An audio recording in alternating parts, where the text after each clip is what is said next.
Hello and welcome to the British Chamber of Commerce Singapore's podcast channel. With over 20,000 downloads since our launch, we're thrilled to present Season 5 of in-depth discussions on business, global affairs and news across Singapore, ASEAN and the United Kingdom. Thank you for your continued support and we hope you enjoy this episode. Hi and welcome to the British Chamber of Commerce's podcast channel. Today I'm really pleased to be with Her Excellency Kara Owen, the British High Commissioner to Singapore here at Poddster, where we want to find out a little bit more about your 5-year journey and the tenure that you've had as the High Commissioner to Singapore. A very warm welcome. Thank you very much, David. I'm delighted to be here. Starting at the beginning, and people might not know this, but we started sort of 2 weeks apart in 2019. So how did it all begin? How did it all start? And how did you find your transition to the role, both personally and professionally? Yeah, so as you probably know, I've been connected to this region for a really, really long time. And I had been appointed as High Commissioner. I'd known about it almost a year in advance. So you spend a huge amount of time thinking about it, researching, and then you arrive and you hit the reality. So I first came to Singapore in the early 1990s. Coming back to a city that I knew a bit but had never lived in was great. We all know how easy it is to settle into Singapore. There's lots about it that makes it easy. But I was really struck by how much the city had developed and what the architecture was like. And then, of course, I was being head of mission for the first time. So there's a whole kind of professional transition that you have to put in place where you kind of learning how to be High Commissioner as you on the job and getting to know my amazing team and the broader kind of British stakeholder group, I suppose you'd call it, in Singapore. The team is big. We cover a huge number of issues. And I think I remember arriving and trying to talk to everybody about what they were doing, thinking, my goodness, how am I ever going to hold this amount of information in my head? What was the first 100 days like? First 100 days was great because you really feel that when you start as High Commissioner, you're taking over from somebody that is at the peak of their powers. They know everybody that they need to know. They know Singapore and the Singapore-UK relationship really deeply. So the first thing you feel this pressure that you need to make sure that you've got all of those relationships, at least the start of those relationships, as quickly as you can. And that'll be in amongst the British business community, but it'll also be the ministers and the senior officials that you need to get around. So you've really got that in your mind. At the same time, you have to really get to know your team. You need to get to know what they're really good at. You need to work out, are there things that they're not doing that you think are going to be really important? And at the same time, you've got to settle your kids in school. It was really important to me that in my first 100 days, I really tried to get below the surface of Singapore. So yeah, I think it's easy when you do a job like mine and 1 minute you're kind of floating around in the Astana and the next minute you're in a ministry meeting a minister or you're meeting CEOs. It's easy if you're not to get under the skin of Singapore. So with my team, we called it my daughter called it the out and about. So every Thursday I'd go to a different part of Singapore and I made it my objective to get to every single constituency. That was just an organising principle to make sure I didn't leave any stone unturned. And I went to visit lots of really fascinating things like understanding Singapore's water story, going along to Kranji and seeing what was happening there with agriculture that we've got. It was a really brilliant way, going into the heartlands, visiting HDB and URA. So I really enjoyed that and it really stood me up well to know Singapore a bit more deeply right from the beginning. And you've been involved in some amazing initiatives. I'm not going to raffle them off because I think we're super impressed, but some of the key ones around the strategic partnership. Can you just tell us a little bit about how those came about, how you've sort of manufactured those within your team at the High Commission and what those sort of achievements look like over the last 5 years? The strategic partnership is something I'm really super proud of. And in a way, I guess 4 years of my time here was spent building towards that. UK and Singapore, it's a really precious and quite unique relationship. Two countries that are deeply competent, that are internationally respected, that have the ability to lead the way in terms of regulation and new ways of doing things. Our systems know each other really well. We're very fortunate. We've got lots of Singaporeans that know the UK well because they've studied there. So all of that is an amazing starting point. But I think my reflection, probably when I got to know the relationship a bit better, is that we hadn't necessarily, in both of our systems, pulled that all together in a way that both systems could truly understand what we meant to each other and set a really strong ambition going forward. And that's what the strategic partnership was all about. So we gathered together everything we had been building. The anatomy of the UK-Singapore relationship is amazing. There's almost nothing like it. We have formal governmental dialogues in issues as diverse as defence, cyber, economic and business, financial, services, research and innovation. It's really strong right across the board. But if you pull it all together and if you go, actually, do you know what? We trust each other so deeply. What more can we go for? That is what is captured in the strategic partnership. And you'll see areas of real growth in my time. I think defence and security is one area. You know, we collaborate really well in cyber. There are very few countries that we can do the kind of operational collaboration that we do with Singapore on cyber. Our defence relationship is growing, including in kind of high technology collaboration.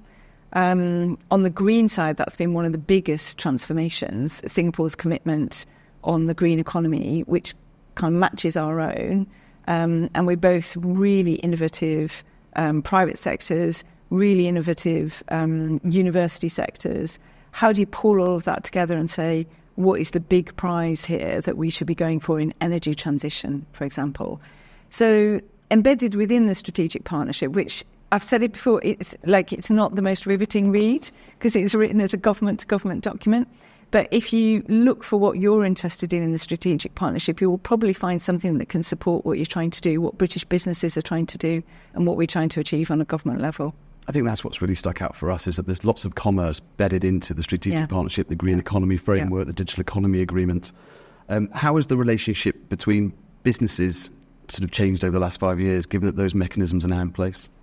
So I think that's probably one of my biggest lessons. And if my team were here, I think you'd feel them saying it too.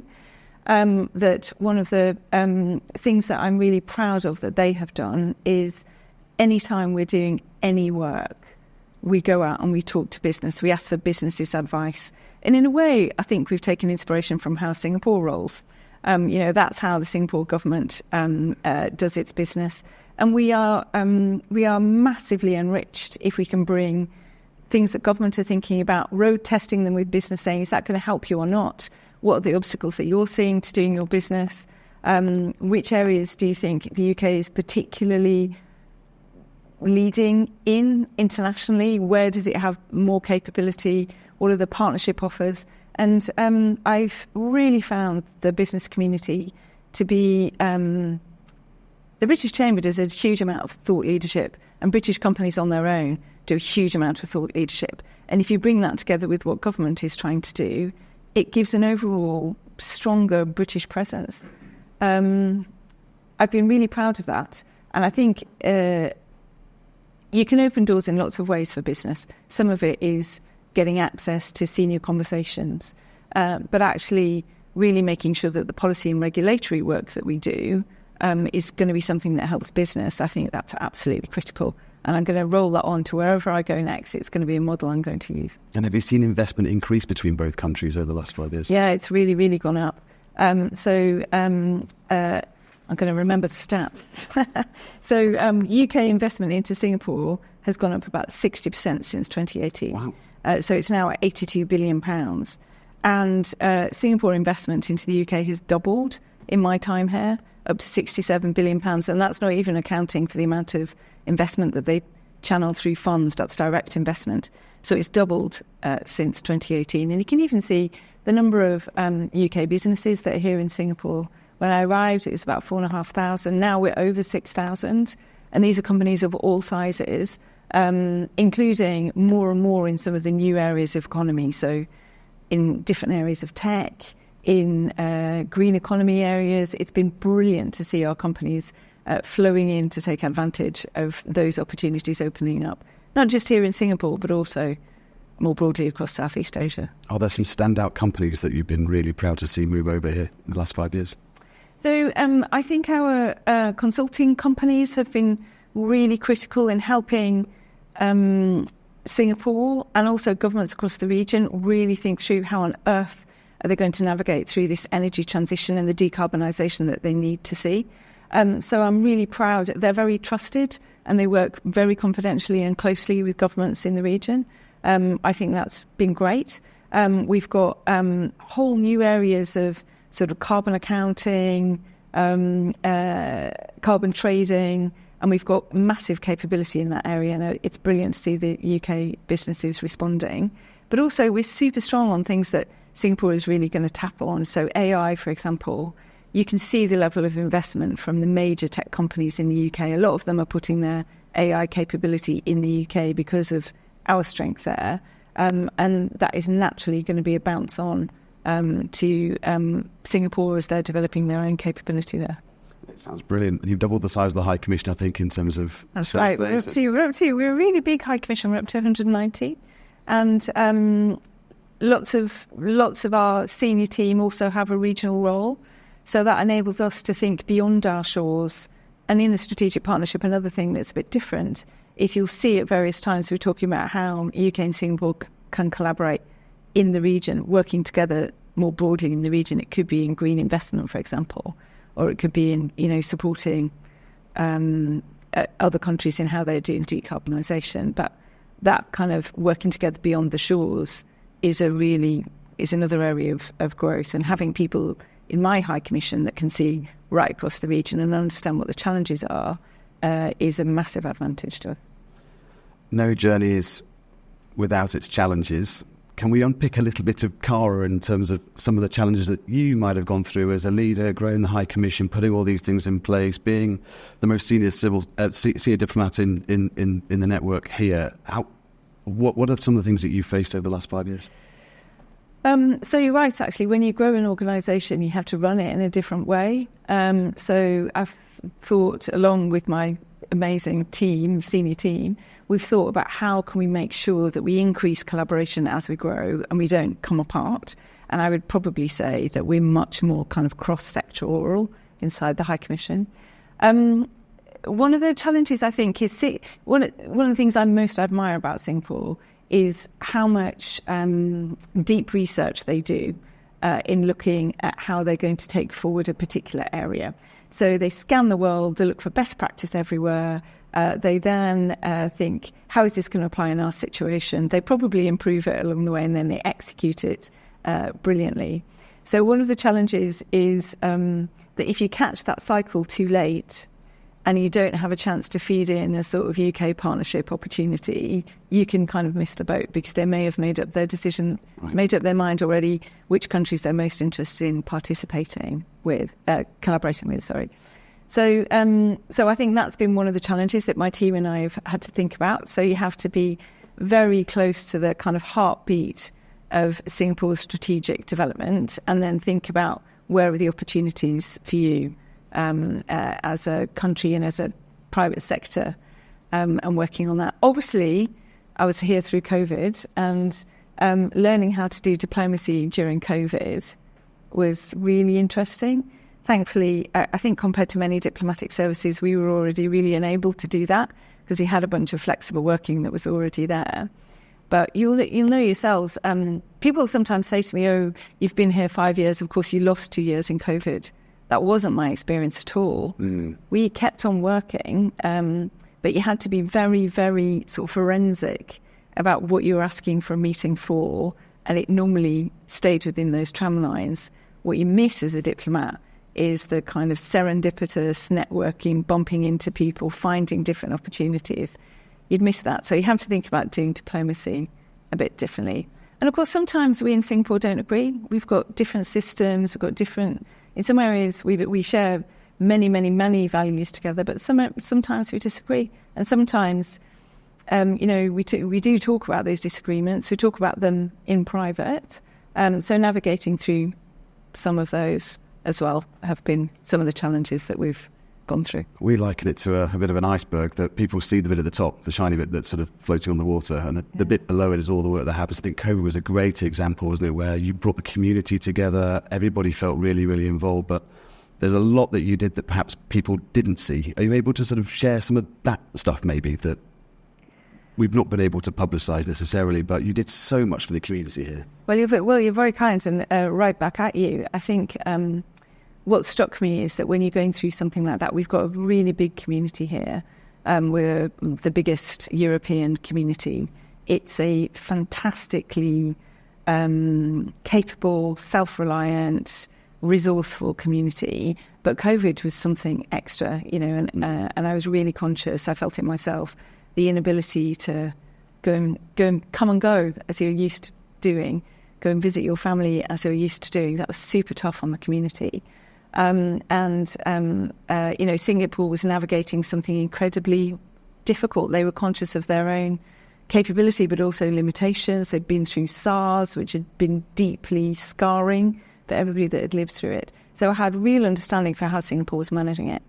But I think it was so clear to me that there's a bunch of organisations that have touch points into the community, and it is it is the schools, where we have many of our community sending their children. It's the British Association, it's the High Commission, and how can we actually bring all of those together to make sure that we were sending out the messages, as much information as we could, not taking the place of Singapore government, because it's for them to put out that information, but make sure that everybody's getting consistent messages and working out if somebody needs some help, which is the best organisation amongst us to provide that help.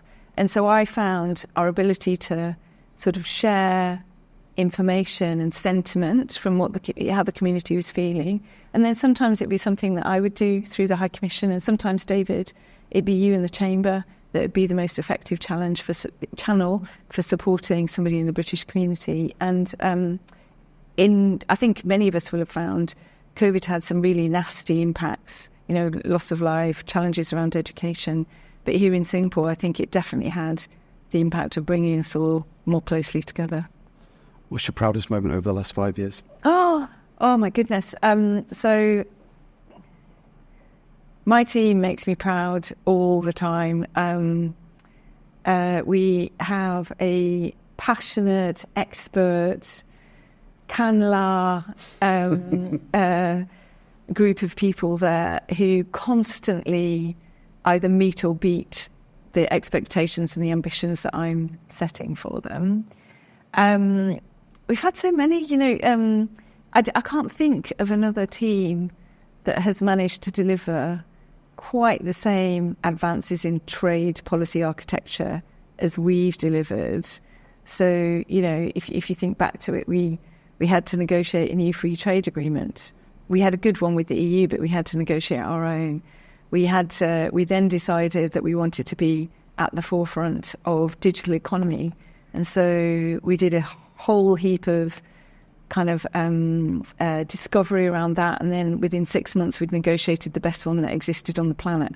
That's pretty fantastic. That's pretty cool. We then decided that actually we needed to put in place something that would enable us to have the policy, regulatory, innovation and private sector and skills conversations around the green economy. And again, our team negotiated that. We've worked with Singapore to make sure that there were no stumbling blocks on our accession to CPTPP.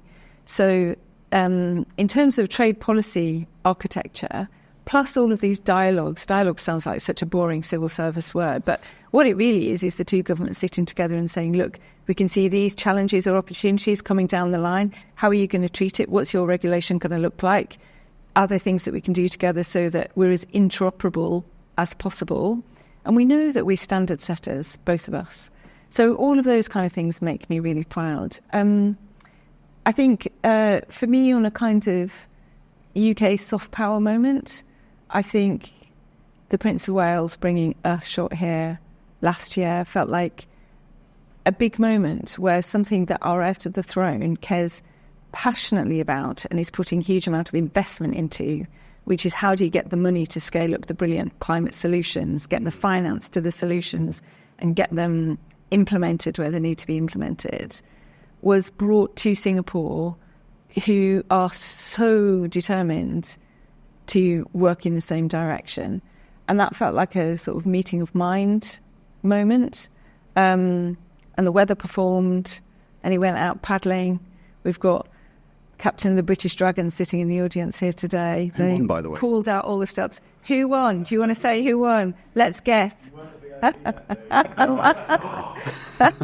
So people ask me if I let the Prince of Wales win, and the answer was absolutely not. I nearly puked when I came out of that boat. I was in the opposite boat, and I was paddling so hard to try and beat him, but I noticed that some of the shoulders were bigger in the other boat than they were in my boat. I think they'd selected the crews carefully. Do you have those millionaire moments? Is that one of those sort of millionaire moments where you pinch yourself and go, I can't believe this is happening? Have you had many of those over the last 5 years? So many. So I come from a pretty ordinary background. So, you start from... I was lucky enough to... when you become an ambassador or a high commissioner, the moment when you absolutely become the high commissioner and the representative of the government in your country, the country to which you're accredited, is when you hand over this amazing letter that comes from the monarch, our sovereign, our head of state, to the other head of state. And it says something like, I am sending you Kara Owen, who has all the skills and talents. Please give her all of the kind of reception that she needs. She represents my government. And you hand that over, and that's the formal moment. And Singapore does it beautifully in a really dignified way, not too fussy. But you start off with a guard of honour, and you have to take a guard of honour. Now, how many times in your life have you taken a guard of honour? Not often. So standing there in front of this immaculate guard of honour, knowing that any moment that is it, you're going to be the top representative of your country in another country, that's pretty pinch me. I grew up in the west of Cumbria. I think nobody would have, including me, would have expected that that's what I might be doing in 2019. So that was pretty pinch me. But you get access to phenomenal thinkers. At my house one day I can have a Nobel Prize winner that's telling me about their research into exoplanets. Another time I was sitting just behind the ministers being sworn in when Lawrence Wong had his swearing in, and I was just sitting behind them. And you think, my goodness, what a privilege. So they're legion. But also, people tell you amazing things because they want you to understand about Singapore, and all those moments are super precious. Well, of course, that would have come from Her Majesty the Queen, your credentials. I guess. Exactly. We've talked about that and the coronation, which we've gone through the last 5 years as well. On a personal note, what will you miss most about Singapore and living here? Oh, so much. So I think it's intellectually, it's an incredibly stimulating place to be. So no matter the topic, you will find somebody that is a real expert in it. And being able to bring those people together for advice, I really miss that. I think because Singapore is so small and because it's so trade dependent, the percentage of people in Singapore that have knowledge and interest beyond their shores, it makes it a really international place. For a diplomat, that's like a playground. That's really, really wonderful. But in terms of living here, we're living in a really urban environment. I grew up in the country. Green makes me happy. So the lush greenness, the sound of the birds, the different food, the fact that it's not too it's kind of formal yet not formal. I think that's a really lovely mix. The diversity, Singlish. There's so much I'm going to miss. And the community, Martine. Do you know how many Singlish words there are in the Oxford Dictionary? Oh, do you know that? Yeah, I do. It's part of our pub quiz tomorrow, so if anyone's going, you'll get the answer. Oh, no. Tell me now. It's 27. Can you believe that? Yeah. That's really... Chope must be in there. Must be. Yeah. La must be in there as well, yeah. I think. Should we turn to the audience? Yeah, sure. So we've got some questions. Thank you, David. Thank you, Kara. Kara, in your expert opinion, what could be the biggest threat to continued UK-Singapore collaboration and the growth of the British business community here in Singapore? I'm not sure I'm going to say anything that would surprise you, Joel, because I think we set up really, really well, but neither of us are insulated from geostrategic tensions.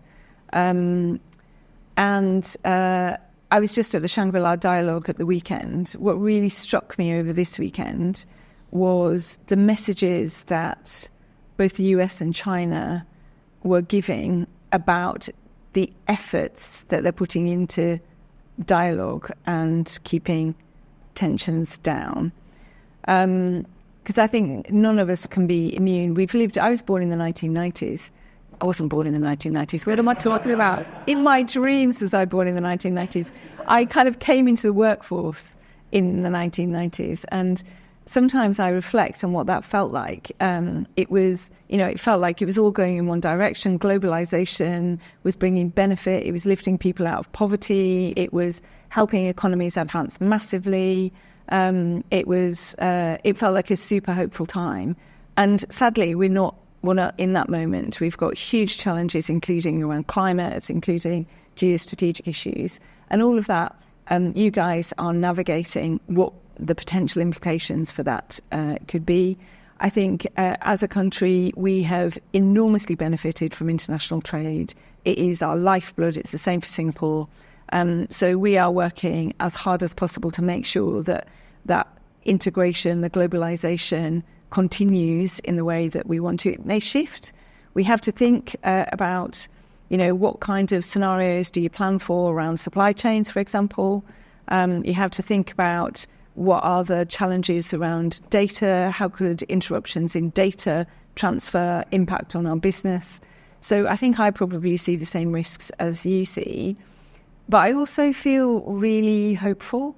I think there have been times in my career where I would accuse people sitting in Europe of not totally understanding the potential of this region. And it's been one of the joys of my time here to contribute to that shifting and to watch it shifting, that businesses, governments, they can't think about having a proper strategy without thinking about the needs, instincts, likely development, growth and potential in this part of the world, Indo-Pacific, big, and also Southeast Asia. I've got a brilliant question from Andrew Clark. It is. I'm really looking forward to the answer to this one. Hi, Kara. Thanks very much for the last 5 years. We're going to miss you a lot. I've got to read it from my phone because I wrote it quite diplomatically. What's the most awkward cultural misunderstanding or faux pas you've experienced between the UK and Singapore during your tenure? Oh gosh, between the UK and Singapore. I'll tell you two things. One is about managing ministerial visits during COVID, and the other one is, if I may, it might be a little bit rude. Can we edit it out? Oh well, I'll say it anyway, and you can do with it what you like.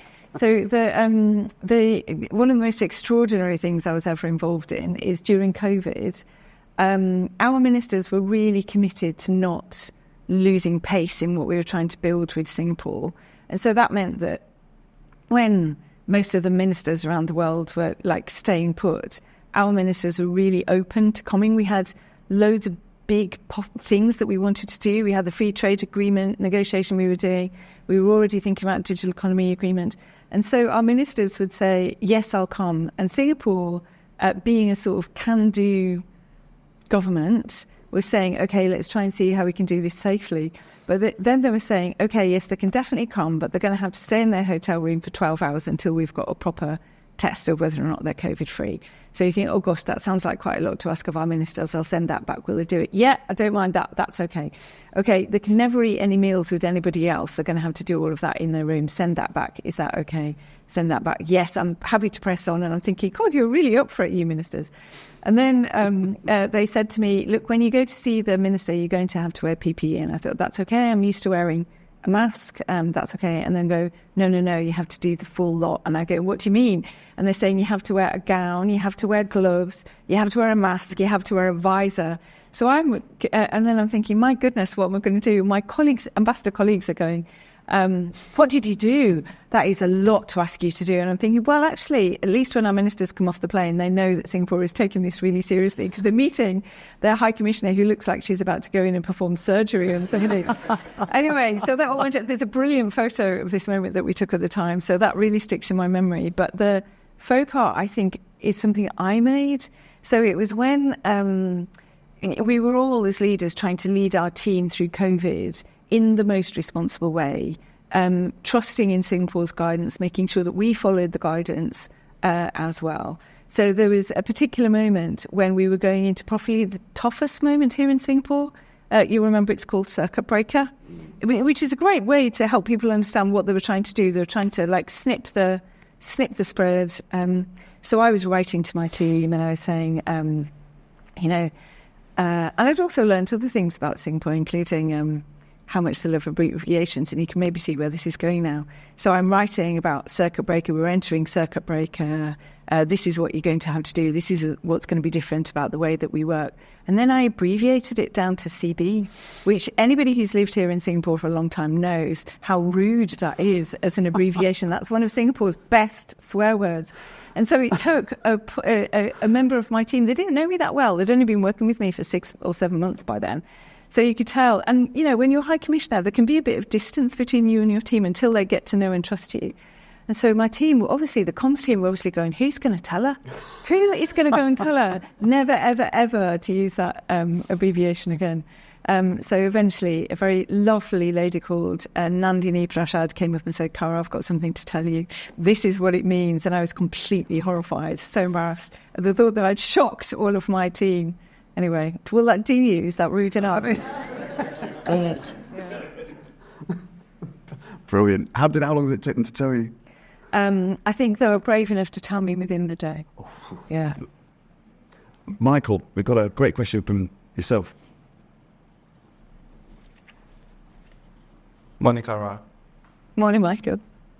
I'm not born in 1990, so I got to read from my notes. So, Kara, if you have unlimited resources and time, what dream project would you love to embark on?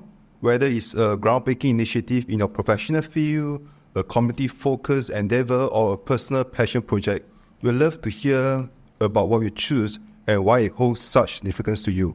What impact would you hope this project would have, and how would you envision it unfolding? Actually, sorry. So, unlimited resources, you say? Unlimited. NVE one. God, that'd be so cool. So, BritFest. This is something I've always thought of wanting to do. So you would have you'd kind of bring the feeling of British festivals to Singapore in a really major way, where you were tapping on our brilliant kind of popular music, where you were bringing our kind of writers and artists to perform, and also where we have a lot of flow. And you help with this, Michael. Coventry University are really good at this, in attracting Singapore students to go and work in the UK, and also their students coming to study and work in the UK, and their students coming over here as well. But what I'd really love to do is I'd love to get a kind of annual, it'd be almost like a sort of Davos, a British Singapore Davos, where you've got young people and really senior people coming together to really talk about the challenges that are coming down the line with government, with business, with younger people, and really helping us always keep thinking 5 to 10 years ahead in what we're doing. So you bring that all together, it would feel like a total party, and we would be the country that people would be talking about. Does that sound ambitious enough? Definitely. I'll aim to do it. I believe you, Michael. If anyone can, you can. Andy, we've got the last question from yourself. Hi, Karen. Thanks for everything over the last few years, and I promise no haranguing from me this morning. My question is a two-part one, really.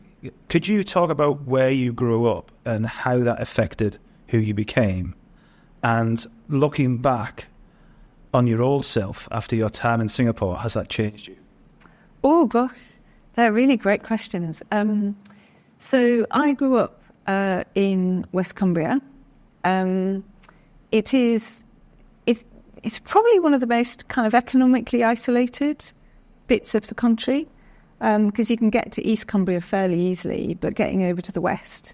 And also I grew up at a time when some of the industries the region had relied on were in decline. So it was a big mining industry, for example, both iron ore and coal, and they were all declining. It's hard to build businesses when the cost of transporting things can be really high. And the school that I went to was an ordinary comprehensive school where actually only 10% of people went on to study post-16. So we went from a year group of 200 to a year group of 20 when I went into sixth form.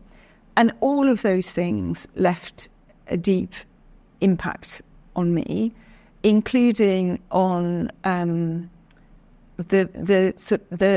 importance of transitioning well. I probably didn't understand that at the time. It was later on when I've learnt about the world and I've come into contact with business. But the importance of transitioning well and keeping ahead of economic trends and what do you do to continue to bring economic growth to a place like that. But I also think where I grew up and the experiences that I had gave me enormous respect for things that people do at every single level. It could be CEO level, but it could be the person that serves you your food. I was a waitress when I was at school. All of those kind of things, I think, contributed to me understanding value wherever you find it, and also understanding politeness, the importance of politeness at every level and courtesy at every level, and that really came from my parents too. I think probably when I started out in the Foreign Office, the thing people noticed most about me was my accent, probably a bit stronger then. I've been out of Cumbria for a long time. I left when I was 18. But I think the Foreign Office has become a much more diverse place. The kind of people that are ambassadors and high commissioners have become very different to what they were. They were a bit monotype. It felt like to me when I joined, they were a bit monotype. So I really thank where I grew up for the questions that it posed me and for the things that I learnt along the way. In terms of Kara, when I first arrived, so, I've been deputy ambassador twice. All my life, all my career basically has been an apprenticeship for being an ambassador. I didn't know that at the time. I didn't know that I always wanted to be this level. But you spend all your time learning from seniors. It's a great kind of sort of coaching on the job. You notice how somebody does something and you go, God, that was brilliant. I'm going to integrate that into the way that I work. And you look at these very talented seniors. But until you step out in front of that guard of honour, until you put on the jacket of being High Commissioner, you don't know how you're going to do it. And I think one of the things that I told myself before I came here is, regardless of how everybody else is doing it, the only way I can do it is do it my way, because it's a very personal job. It's about personal relationships. And, what can I tap on to do that to the best of my ability for the benefit of the United Kingdom? And so I think I've made a bunch of mistakes along the way. I mark myself out of 10 after every meeting mentally and try and learn, how could I have played that better? So I'm a bit tough on myself. And I think I'll take an awful lot of what I've learned onto the next thing. This thing about kind of piloting stuff, try something, be ambitious, have a go, not go moment. Don't aim for this because you can deliver. Aim for twice as high, hoping that you can get even further, and just be brave about when to say it's not working, let's try something else. I've really loved doing that here, and I'll take that on with me. My team's really responded to that. Some brilliant questions, thank you. So to close, I think you've given us all the tools to the kit, really. 10-year strategic plan, green economy framework, digital economy agreement, bilateral investment treaty in the making as well. Under negotiation, Lots going on. I think it's now our job to take that from the last 5 years and make sure that we make that into something that businesses can use. Yeah. What advice would you give your successor coming into the role? Oh, gosh. So number one, I don't think you'll need any advice. He's really great. You're going to really love him. He knows this region and he's got a fantastic team that are going to support him all the way through. I think I have been absolutely bowled over by the extent to which our businesses will go the extra mile. You've all got incredibly busy jobs, but when I say I'd like a bit of advice on this, you will come and do it. If I invite you to something to say we're launching this or we're trying to bring attention to this particular thing that the UK is good at, you guys turn up. and you understand the power of businesses and government. So really getting into that way of working in Singapore, I think, is the most powerful thing. And it's not just businesses, it's universities and academics that we've got scattered across Singapore. People are really up for getting behind good ideas. And so I would say be ambitious and throw yourself in, I guess. Brilliant. There's one question we ask everybody on our podcast channel, which is, if we can give you the British Chamber of Commerce time machine and all of the things that you've learned up to this point, you can go back to a certain point and tell a younger Kara some advice. When would you go back and tell your younger self something, and what would that advice be? So the British Chamber owns this time machine. Yeah, we built it. Yeah. Through brilliant businesses. That's amazing. Yeah. Through UK innovation, I believe it. And Coventry University. Yeah. So I would probably, I've touched on it a little bit already. I would probably say to 22-year-old Kara joining the Foreign Office, I would say, I know you think they've made a mistake in recruiting you because you're so different to everybody else, but stick with it and just be yourself. Work out how you can be the very, very best version of you. Continue to learn, but really appreciate what you can do that some other people might not be able to do. I think that's what I do. What are the questions that you really want to ask? None of those are very hard. What's your favourite Singapore food? Oh, everyone asks me that. So there's just so many, aren't there? I love the surprise on people's face when you say, I'm just about to order some carrot cake, when you've got visitors and you serve up carrot cake. I love carrot cake. I love those, what are they called? Chiquet, they're called? Yeah, I love those, but they're about 4 million calories, so I have like one every 6 months. There's so many. That's too easy. That's not difficult enough. Any other questions? Who's going to win the Euros, Kara? Oh God! So we had a minister out for Shangri-La Dialogue, and she opened up. She was having a bilateral with Germany, and she said, "Who wrote this briefing?" Because the opening line was, "Wish Germany all the very best for the Euros." She goes, "I'm a British minister. You don't wish Germany anything in football." Anyway, so yeah. So on another level, you're a Carlisle United girl. No, absolutely not. Really interestingly, so I grew up rugby league, so Whitehaven Rugby League, and by the time I actually kind of deigned to take interest in soccer, football, it was towards a path towards Liverpool. So LFC. Yeah. Not the right answer. Anyway, Carlisle's a completely different bit of Cumbria. Yeah. Cool. Any other questions? In your 5 years in Singapore, I know you did so much research, reading lots of books, learned so much about Singapore. You know, there's someone you'd met and experienced or something that you created out of Singapore's history. Like, where did you been most in awe about this place? Yeah. That's it. That's really so a few times. So I think actually confronting some of the media interviews that Mr. Lee Kuan Yew did, and thinking at the time of Singapore breaking away from Malaysia, and seeing his level of communication, thinking, God, this is 1965. Think of what our politicians were like and how they communicated at that time.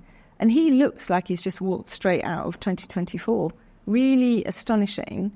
And then I think visiting brilliant infrastructure projects I've utterly loved. So the kind of desalination plant that I went to see, and they thought about, you know, where is Singapore going to get its water? It can have fresh water and we need to do this, but we need to also tap on the sea if we need to. And how do we make it as low energy as possible? How do we hide it in the landscape and keep it quiet so that we can still keep it as part of a place that Singaporeans can enjoy without really knowing that they're cycling around to desalination plants or whatever. Those kind of things make me completely in awe of Singapore. The far-sightedness, going to the URA gallery, talking to the people that do scenario planning inside Singapore government, where they're projecting forward 5, 10, 15 years to think about what could be and what they have to do now to send that in the right direction. Those kind of things I hugely admire about Singapore government. And many of them actually we have in our own government too, including that scenario planning and futures, which is something that the two heads of civil service committed to collaborate on, again, going forward, intensify what we're doing. You had quite an amazing trip back to the UK as well, didn't you, with the perm sex? Yeah. So, like, imagine this. It's one of those things that sounds so boring to people not in government, but the scale of it is amazing. So the Singapore head of civil service, Leo Yip, who's running the civil service, and 7 permanent secretaries all went to the UK in one go to sit opposite our cabinet secretary and all of their colleagues talking about the challenges facing government. And sitting down and immediately getting down to complete honesty of what we were both finding difficult and saying, actually, we're developing something here, we'll give it to you for free, we'll share it with you. And we just don't do that with very many other countries. We do it with Ireland. We've done it sometimes with Canada. I think we've tried to do it with some European countries, but it hasn't quite got over the line. And I was thinking, this is super special, really unique, and that was part of the strategic partnership. So it just shows, that kind of thing. Of course, we have exchanges all the time, but actually sitting as a collective of the current leadership of our two systems, that's pretty mind-blowing as a public servant. And by the way, I was deeply impressed with the people around the table, both ours and theirs, and the extent to which they're thinking of the wicked problems that are facing our countries and what we're going to do to try and manage through them. A huge demonstrable value of the relationship as well. Does Singapore do that with other countries? It does it with Australia. I think it does it with Thailand, and I think it does it with Malaysia. So again, not very many. Special. It's a massive investment. To get those number of people, senior people together, and also the planning of it and the preparation of it, and how you're thinking through what do we want to expose to the other side, what do we want to share with the other side. But I'm really confident that's one of the things, to your point, Joel, is what's going to help us navigate through. It's those deep connections. And the fact that often with Singapore, we can start conversations halfway through because we've got this base level of understanding of each other. It'd be a confidence thing, probably. Thank you so much. Thank you for being a brilliant High Commissioner, so welcoming to businesses. Thank you for being a brilliant patron to the Chamber of Commerce. We really hope to see you coming through the region again, and wish you all the very best for your future roles as well. I have to do right of reply for that. I know that was meant to be your closing words, but I can't thank you, all of you, enough. Everybody that's in this room, all the members of the Chamber, you have been brilliant partners. You yourself, David, has been an outstanding executive director. Like you said, we started 2 weeks apart. And you have been a fantastic partner for us, along with all of the presidents that have served. We couldn't wish for a better chamber, and everybody knows that. People talk consistently about how high quality the chamber is here. So right back at you. And I won't be a stranger to Singapore. I'll take Singapore with me in my heart, and I'm sure we'll see each other again. Brilliant. Thanks so much. Round of applause for Cole. Thank you so much. Thank you. Thank you for tuning in to this episode of the British Chamber of Commerce Singapore's podcast channel. Before you go, don't forget to subscribe and leave us a rating and review on Spotify, Apple, Google, and other podcast platforms. If you enjoyed this episode, please spread the word by sharing it across your network. For more information about the Chamber and what we do, visit our website at www.britcham.org.sg and tune in next time for a brand new episode.